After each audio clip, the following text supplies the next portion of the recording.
Welcome to my YouTube channel Biman 3579 from Golaghat. Come to Balaji Temple. Hondia 6টা বাজিছে।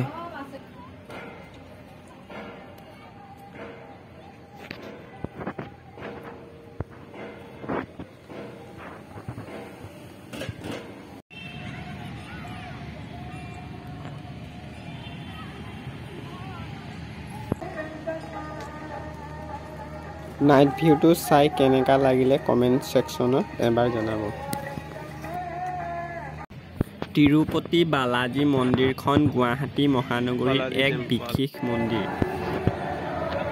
এই কাউণ্টাৰৰ পৰা প্ৰসাদ ল'ব পাৰি। মন্দিৰৰ ভিতৰৰ ভাগ আপোনালোকক দেখুৱাব নোৱাৰিলে যিহেতু কেমেৰা এলাউ নাই। পাৰ্কিং এৰিয়া আৰু ৰেষ্টুৰেণ্ট হয়। চেনেলটো নতুনকৈ চাইছে যদি ছাবস্ক্ৰাইব কৰি ল'ব আৰু ভিডিঅ'টো ভাল লাগিলে লাইক কমেণ্ট শ্বেয়াৰ কৰি দিব।